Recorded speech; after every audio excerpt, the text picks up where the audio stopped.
परिचय। पिताजी, मुझे यह जगह बहुत पसंद है।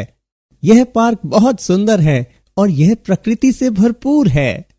हाँ बेटा, इसीलिए हम प्रतिदिन सुबह यहाँ टहलने के लिए आते हैं। पिताजी, वो साइकिल चलाने वाला इतना थका हुआ क्यों है? वो इतना थका हुआ इसलिए है क्योंकि वह अपनी ऊर्जा खो रहा है। ऊर्जा? अच्छा, मेरे विज्ञान के शिक्षक ने हमें पिछले सप्ताह ऊर्जा के बारे में पढ़ाया था। बहुत अच्छे बेटे, लेकिन क्या तुम्हें कार्य और सामर्थ्य के बारे में भी पता है? नहीं पिताजी। ठीक है, मैं तुम्हें समझाता हूं। लड़के द्वारा साइकिल चलाना किया गया कार्य कहलाता है। लड़के की वह क्षमता जितने समय तक वह साइकिल चलाता है ऊर्जा कहलाती है, और कार्य करने या उसके द्वारा साइकिल चलाने की चाल की दर सामर्थ्य कहलाती है। आइए कार्य, ऊर्जा और सामर्थ्य के बारे में संक्षेप में जानकारी प्राप्त करें। उद्देश्य: इस पाठ के अंत में आप निम्न करने में सक्षम हो जाएंगे: कार्य, ऊर्जा और सामर्थ्य को परिभाषित करना, किए गए कार्य को मापना, एक चर बल द्वारा किए गए कार्य की गणना करना, गतिज ऊर्जा और स्थितिज ऊर्जा को परिभाषित करना, कार्य ऊर्जा प्रमेय को समझना, एक चर बल द्वारा कार्य ऊर्जा समीकरण को समझना, ऊर्जा के विविध रूपों को जानना, ऊर्जा संरक्षण के बारे में समझना, संघटय को जानना। परिभाषा: अपने दैनिक जीवन में हम कार्य, ऊर्जा और सामर्थ्य के कई उदाहरण देख सकते हैं। स्विमिंग पूल में तैरता हुआ एक तैराक, एक खेल में दौड़ता हुआ एक लड़का, एक स्थान से दूसरे स्थान पर एक भारी बक्से को उठाकर ले जाता एक व्यक्ति। सभी परिदृश्यों में कार्य, ऊर्जा और सामर्थ्य का प्रयोग होता है। कार्य: बल द्वारा किए गए कार्य को विस्थापन की दिशा में बल के घटक और इस विस्थापन के परिणाम के गुणनफल के रूप में परिभाषित किया जाता है। W बराबर F गुणा D। W बराबर F cos थीटा गुणा D। निम्नलिखित परिस्थितियों में किया गया कार्य शून्य होता है: जब बल और विस्थापन परस्पर लंबवत होते हैं, जब बल शून्य होता है, जब विस्थापन शून्य होता है। गतिज ऊर्जा: किसी पिंड में किसी गति के कारण जो ऊर्जा होती है उसे गतिज ऊर्जा कहते हैं। गतिज ऊर्जा बराबर 1/2 mv वर्ग। बहता हुआ जल, उड़ता हुआ पक्षी गतिज ऊर्जा वाले पिंडों के कुछ उदाहरण हैं। यह तार्किक है कि तेज चाल से गतिमान एक पिंड में धीमी चाल से गतिमान पिंड से अधिक गतिज ऊर्जा होनी चाहिए। उदाहरण: आइए गतिज ऊर्जा का एक उदाहरण लें। 10 किलोग्राम का एक पिंड विराम अवस्था में है जिस पर 40 न्यूटन का एक बल लगाया जाता है। 20 सेकंड के बाद पिंड द्वारा अर्जित की गई गतिज ऊर्जा की गणना करें। आइए हल देखें।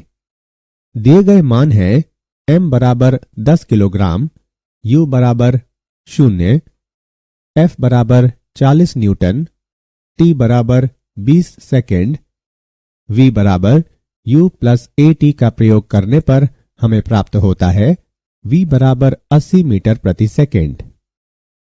गतिज ऊर्जा बराबर 1/2 mv वर्ग। गणना करने पर हमें प्राप्त होता है गतिज ऊर्जा बराबर 32,000 जूल। एक चर बल द्वारा किया गया कार्य: जब विस्थापन डेल्टा x बहुत कम होता है तो किया गया कार्य डेल्टा W बराबर f of x delta x।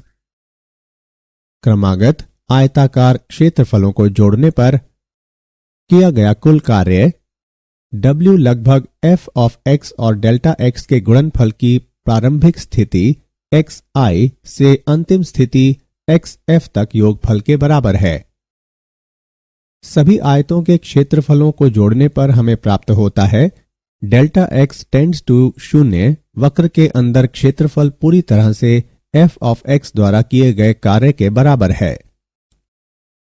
कार्य ऊर्जा प्रमेय: किसी कण की गतिज ऊर्जा में परिवर्तन कुल बल द्वारा इस पर किए गए कार्य के बराबर होता है। Kf माइनस Ki बराबर W। Kf और Ki क्रमशः वस्तु की अंतिम और प्रारंभिक गतिज ऊर्जाएं हैं। कार्य का आशय बल और उस विस्थापन से है जिस पर यह आरोपित होता है। कार्य एक निश्चित विस्थापन तक पिंड पर बल द्वारा किया जाता है। एक चर बल के लिए कार्य ऊर्जा प्रमेय। यहां बल एक दिशा में सतत रूप में बदल रहा है।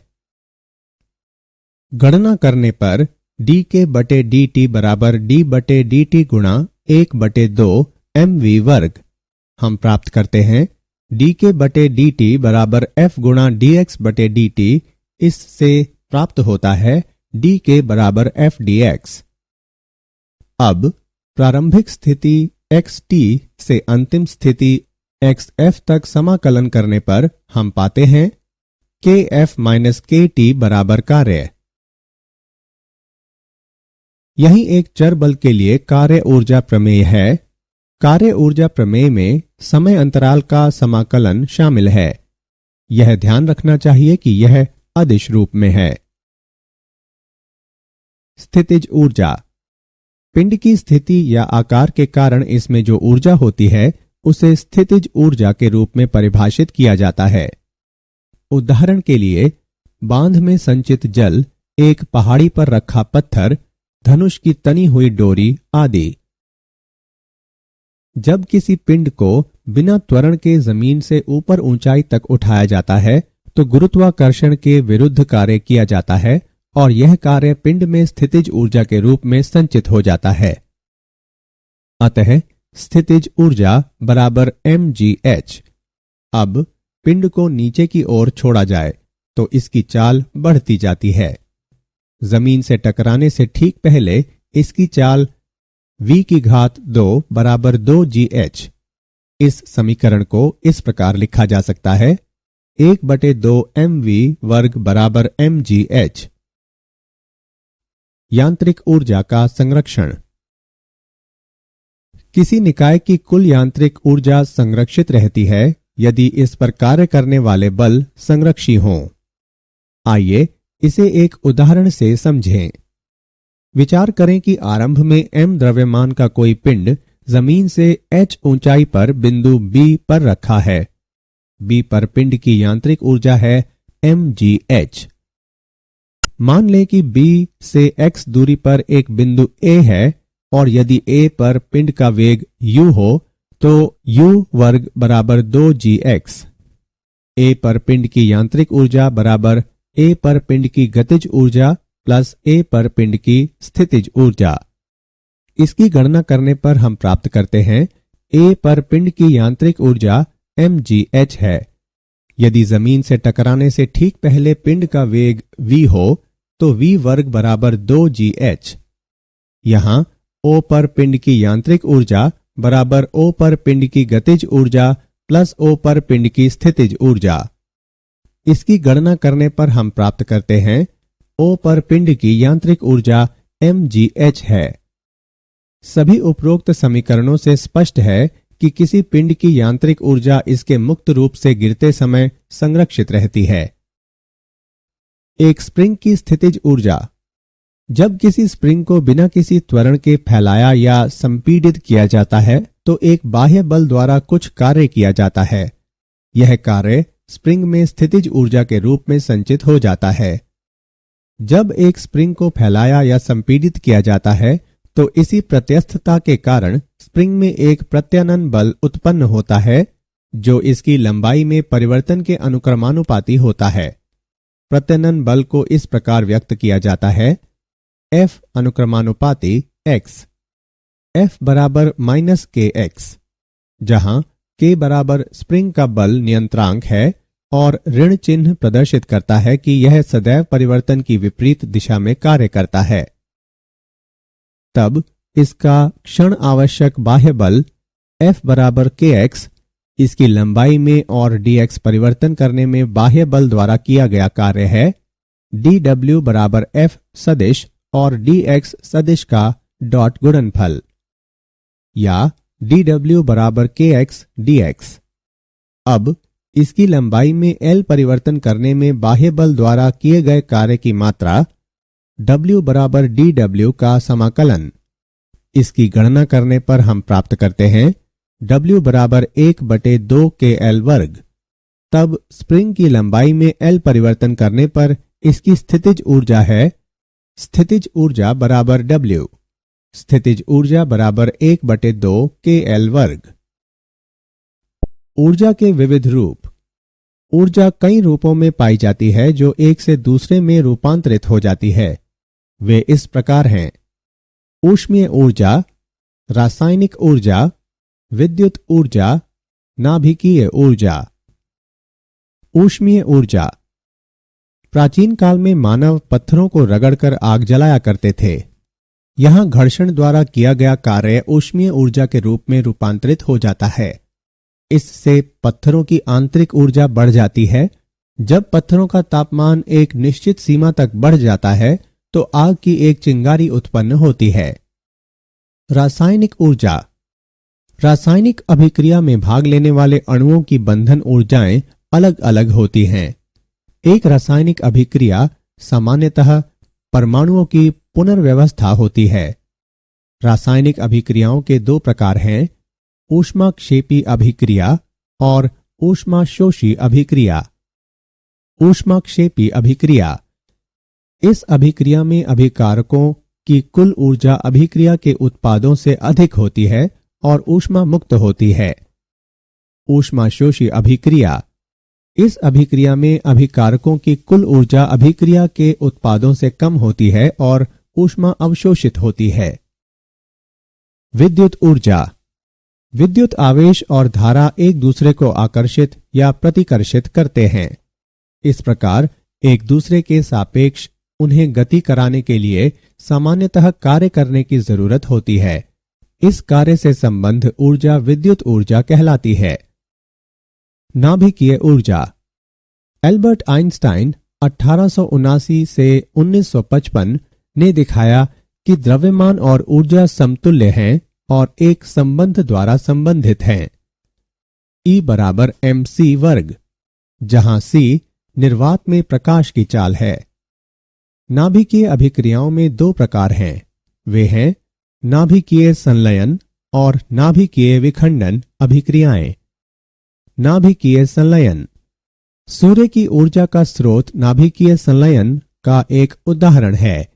सूर्य में 4 हल्के हाइड्रोजन नाभिक समेकित होकर एक हीलियम नाभिक बनाते हैं, जिसका द्रव्यमान अभिकारकों के द्रव्यमान के योगफल से कम होता है।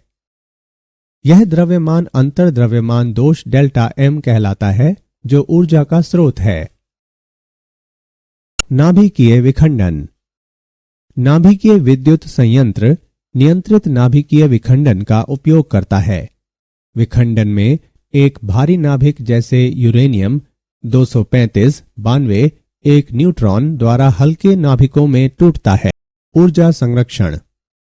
ऊर्जा संरक्षण के सिद्धांत के अनुसार ऊर्जा को एक रूप से दूसरे रूप में बदला जा सकता है, लेकिन विलगित निकाय की कुल ऊर्जा नियत रहती है। ऊर्जा न तो उत्पन्न की जा सकती है, न ही नष्ट की जा सकती है। ब्रह्मांड को एक विलिगत निकाय के रूप में देखा जा सकता है। ब्रह्मांड की कुल ऊर्जा नियत है। यदि ब्रह्मांड का एक भाग ऊर्जा खोता है तो दूसरा भाग ऊर्जा की बराबर मात्रा प्राप्त कर लेता है। मूल्यांकन। आगे बढ़ने से पहले आइए देखें कि आपने कितना सीखा। सही विकल्प को उठाकर उसके संगत स्थान पर रखें। सामर्थ्य। किसी पिंड के सामर्थ्य को पिंड द्वारा कार्य करने की दर के रूप में परिभाषित किया जाता है। सामर्थ्य एक अदिश राशि है और इसे P से व्यक्त करते हैं। पिंड की सामर्थ्य P बराबर W/T। इसका SI मात्रक वॉट है। सामर्थ्य के सामान्यतः प्रयुक्त किए जाने वाले अन्य मात्रक किलोवाट या हॉर्स पावर अश्व शक्ति हैं। 1 हॉर्स पावर बराबर 746 वॉट। तात्कालिक शक्ति। इसे किसी विशिष्ट क्षण बहुत कम समय अंतराल में औसत शक्ति या सामर्थ्य के रूप में परिभाषित किया जाता है। संघटय।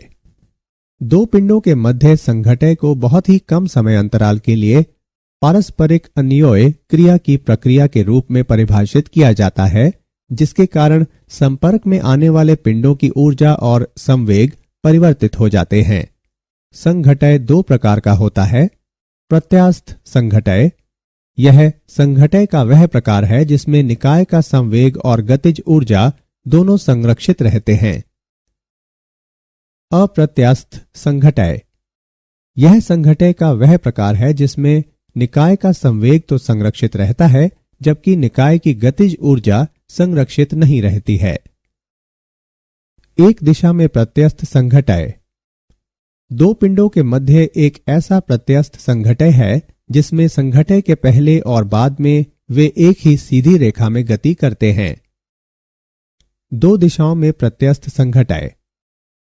यह प्रत्यस्थ संघटय का एक ऐसा प्रकार है जिसमें पिंड संघटय के बाद समान रेखा के अनुदिश गति नहीं करते हैं, लेकिन संघटय से पहले अपनी गति की रेखा वाले समतल में गति करते हैं।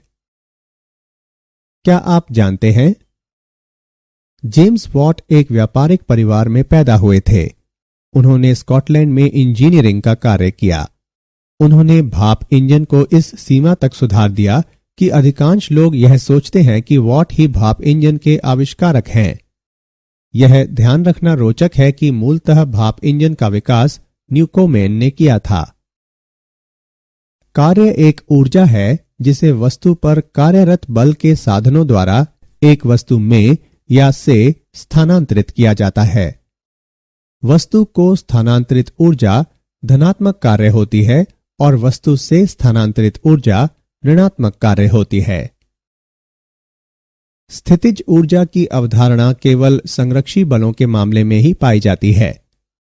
एक अग्र कार्य किया गया तब कहा जाता है कि जब एक डाइन का बल किसी पिंड को बल की दिशा में 1 सेंटीमीटर विस्थापित करता है। सारांश। आइए हमने जो कुछ सीखा उसे संक्षेप में दोहराएं। आरोपित बल द्वारा कार्य तब किया गया कहलाता है जब पिंड जिस पर बल कार्य करता है बल की दिशा की लंबवत दिशा को छोड़कर अन्य किसी भी दिशा में विस्थापित हो। जब किया गया कार्य धनात्मक होता है तो पिंड की गतिज बढ़ती है। Fs आलेख और S अक्ष के मध्य क्षेत्रफल से किया गया कार्य प्राप्त होता है। किसी अभिकारक का सामर्थ्य अभिकारक द्वारा किए गए कुल कार्य और इसके द्वारा लिए गए समय का अनुपात होता है। यह एक अदिश राशि है। पिंड की ऊर्जा पिंड के कार्य करने की क्षमता या योग्यता है। यांत्रिकीय ऊर्जा दो प्रकार की होती है, गतिज ऊर्जा और स्थितिज ऊर्जा। कार्य ऊर्जा प्रमेय के अनुसार किसी बल द्वारा किया गया कार्य पिंड की गतिज ऊर्जा में कुल वृद्धि के बराबर होता है। ऊर्जा संरक्षण नियम के अनुसार ऊर्जा का कुल योगफल नियत रहता है।